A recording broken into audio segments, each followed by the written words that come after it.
Leave the trash alone. Okay, here we go. Hello, Drama Llamas. Today we're going to be doing the second part in our Stanislavski System series. And we're talking about analysis through event and action. So, just a reminder, an actor must remember that the reason for being on stage is to convey what they do and why they do it at any given moment. That's your goal. That's the reason for you being on stage, is that you are conveying what they do and why they do it. So, one of the first things you're going to want to do is analyze the play. And we talked about this in the first video, but now we're looking at the play to find events. When doing your play analysis, you want to focus on finding these events. These are the important events, not the secondary ones. These are something that are critical to the plot, critical to your character and story. Events can be broken down already for you by scene, but that also doesn't mean that there can't be multiple events per scene. Again, like I said, don't dwell on the secondary, not so important events. You're talking about the important events of the story. When you're finding your events, each event has its own main action. What's going on? You can really figure out events with your director and fellow cast members at pre-rehearsals, like your table work. Sit down, you all need to figure out what are the events in the play, and you need to all analyze the essence of each individual event. What is it? What's going on? What's important? What's the theme kind of stuff? What's the subtext, etc. for each event? So a lot of people think that, you just read it and and you may have some good personal, be able to grab some information on a first read or performance of a piece, but just like a character is multi-layered, you need to find performances that are multi-layered by really knowing all the events in each essence. Your event creates actions. We go see a play. We don't go hear a play. So we need to have action, things happening.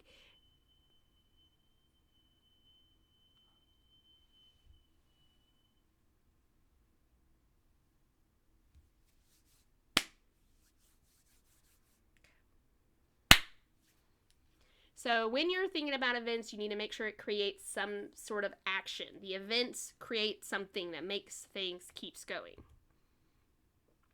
Now that you've gone through the whole script, you and your director and your fellow actors, you've got the events. Now you need to name the events.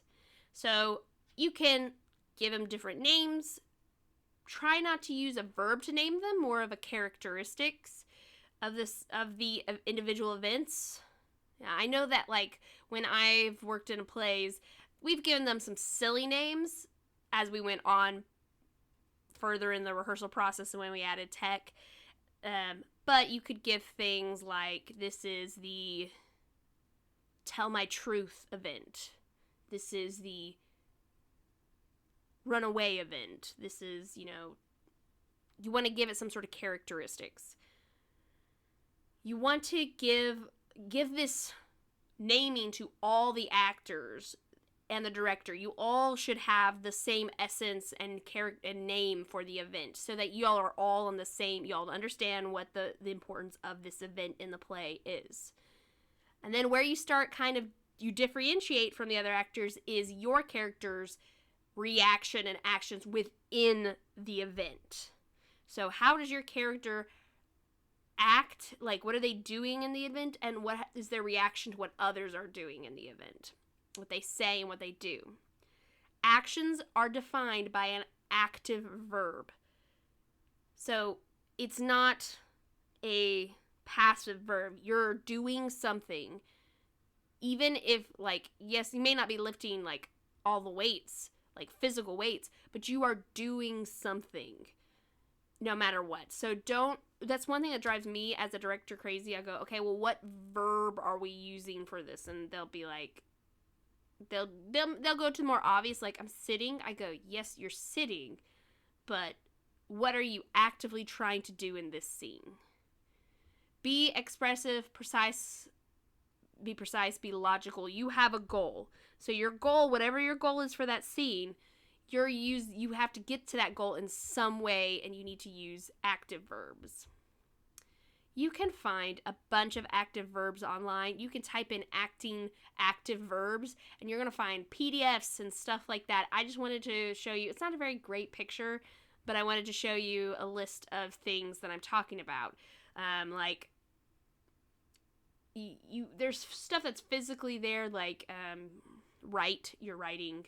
But there's also things like you're evaluating, you're providing, you're prompting, you're testing, these are kind of active verbs that you can use. Events, actions, overcome. So you've figured out all the events in the play. That's the same. You've given them a name, worked with your director and your other actors to find the essence of the scenes. You've gone through and decided, what am I actively doing in this scene?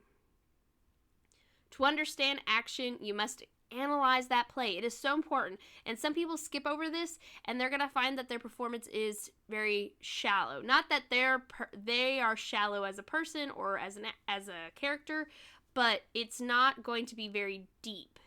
It's a surface level performance. The character, they've got to understand that character. So character analysis is just as important as the play analysis, even more since you're playing a character. And then you need to understand the approach that your character has and their given circumstances. We talked about that before in the last video. You will name opposition to your action and must try to overcome it. So when you're in a scene, you are going to have a goal. There's something that is going to be standing in the way of your goal. That is your obstacle or your opposition. And then you use actions to try and overcome it. GOAT is a term you may have heard before.